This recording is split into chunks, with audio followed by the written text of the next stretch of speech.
Let me ask you a question. A simple question. There is a coin flip game. Heads, you win $1,000. Tails, you lose $1,000. 50-50. A mathematically fair game. Would you play? Most people would not. Okay, so let us change the terms. Heads, you win $1,500. Tails, you lose $1,000. The expected value is now in your favor. Would you play now?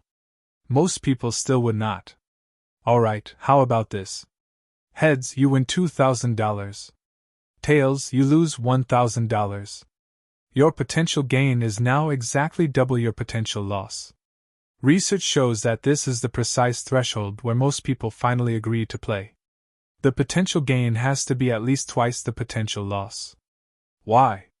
Because your brain feels the pain of losing $1,000 with the same intensity as the pleasure of gaining $2,000. This is not a character flaw. This is a design feature. There is even a universal proverb about it. A bird in the hand is worth two in the bush. And this design feature has cost humanity billions of dollars and missed opportunities throughout history. In 1979, two psychologists, Daniel Kahneman and Amos Tversky, published a theory that would forever change the way humanity thinks about money. Prospect theory. Their core finding was this. People do not weigh gains and losses equally. Losses are felt approximately 2 times more powerfully than gains of the same size. We call this loss aversion. Years later, fMRI brain scans confirmed it. The loss signal activates the same region of the brain as physical pain, the anterior insular cortex. So for your brain, losing $1,000 is literally, physically painful. Like slamming your arm against a wall. Like dropping something heavy on your foot. But winning $1,000? That is just a mild wave of happiness. A fleeting warmth that comes and goes. From an evolutionary standpoint, this makes perfect sense. Think about one of our ancestors on the Savannah. Finding food is nice, but losing food means death. Sensitivity to loss evolved as a survival mechanism. The problem is, we do not live on the Savannah anymore. But our brains still think we do. This brings us to one of the most expensive psychological fallacies in history. In the 1960s, Britain and France launched a joint project called the Concorde, a passenger aircraft that could fly faster than the speed of sound. It was supposed to be a technological milestone. As the project grew, the budget grew with it. By the 1970s, both governments knew the truth. This thing would never turn a profit. Ticket prices were too high. Fuel consumption was astronomical. Airlines that had initially signed up to add the Concorde to their fleets were pulling out one by one. But could they stop? We have spent so much money and time on this. If we stop now, all of it will have been wasted. That sentence. That damned fallacy. In economics, this is called the sunk cost fallacy. And the Concorde became its poster child. So much so that in academic literature, it is sometimes referred to directly as the Concorde fallacy. The Concorde flew until 2003. For a total of 27 years, it operated at a loss. Billions of pounds and francs were poured into a hole with no bottom. Why? Because stopping meant accepting that everything spent up to that point was gone. And the brain would rather lose even more than accept a loss that has already happened. Have you ever watched Breaking Bad? Think about Walter White's story. He started by telling himself it was for his family. Then with every step, he sank a little deeper. Every crime was committed to justify the one before it. Could he have stopped? Yes. Should he have stopped? Yes. Did he stop? No. Because stopping would have meant admitting that everything he had done up to that point was meaningless. Do you remember what he said in the 5th season? I am in the empire business. It was no longer about the family. The sunk cost itself had become his identity. But let us not go further and risk both losing our thread and crossing the spoiler line. This is not a television plot. This is a reality that plays out every single day in every boardroom, in every investor's portfolio, in every entrepreneur's mind. Now let me tell you the most painful version of this fallacy in business history. The year is 2002. Yahoo is one of the biggest companies on the internet. They have a search engine, but it is not great. Two Stanford students, Larry Page and Sergey Brin, have built a small search engine called Google. They come to Yahoo with an offer. Buy Google. The price? $1 million.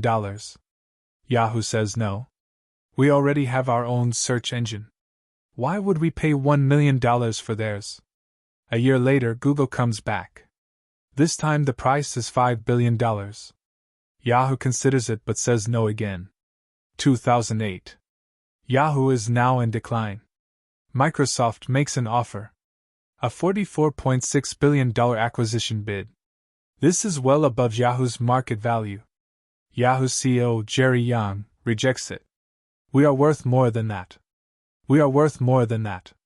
What is behind that sentence? Loss aversion. The fear of admitting that you are selling your company for less than it is truly worth. We built so much, we invested so much, selling at this price would mean it was all for nothing. In 2017, Yahoo was sold to Verizon. The price? $4.5 billion. 10% of Microsoft's offer. Rejecting $44.6 billion only to accept $4.5 billion. The difference, roughly $40 billion, is the price tag of loss aversion. Do you remember that scene in The Dark Knight? The Joker sets an enormous pile of money on fire and says, "It is not about the money, it is about sending a message." Yahoo's story was never really about money either. It was about identity. It was about the existential agony of accepting a loss. Now I am going to take you back 2,000 years. Marcus Aurelius, Roman emperor. One of the most powerful men in history. A Stoic philosopher. At night, he would retreat to his room and write notes to himself. Those notes were later published under the title, Meditations, and became one of the most widely read philosophy books of all time. Aurelius wrote, "Begin each day by telling yourself, everything I have can be taken from me." 2,000 years ago, a Roman emperor who was also a philosopher intuitively understood what modern neuroscience has only recently proven in the laboratory. The pain does not come from the loss itself. It comes from the fear of losing. The Stoic philosopher Seneca put it even more bluntly. Not abandoning a sinking ship is not courage. It is foolishness. This is also the first rule professional poker players learn. Do not chase your losses. Amateurs try to win back what they have lost. They place bigger bets, play riskier hands. Professionals stand up from the table. They accept the loss. And they return to the next game with a clear mind. In business, amateurs keep pouring money into a sinking project. Professionals follow Seneca's advice. They abandon the ship. In our previous signal, we talked about Kodak and Netflix.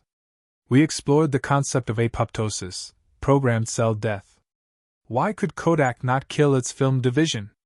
Now you know the answer. Loss aversion. Abandoning a multi-billion-dollar film ecosystem, accepting that all the investment in factories, patents, and supply chains was a sunk cost, that was physical pain for the decision-makers' brains. Why could Reed Hastings kill the DVD? Because Hastings, whether consciously or unconsciously, made a stoic decision. He said this cell must die. He accepted the pain. He lost 800,000 subscribers. His stock price dropped 77%. But he did not chase the loss. He did not abandon the ship. He changed the shape of the ship. He chose the pain. Kodak avoided the pain. And encountered a far greater pain. This is not a business lesson. This is a lesson about human nature. Right now, your brain is lying to you every single day. It is telling you, if you quit, you lose. It is telling you, all that effort will have been for nothing. It is telling you, just hold on a little longer and things will get better. Sometimes that is true. But most of the time, it is just 200,000 years of evolutionary programming trying to keep you on the savannah. The Stoics knew this 2,000 years ago. Kahneman proved it in 1979.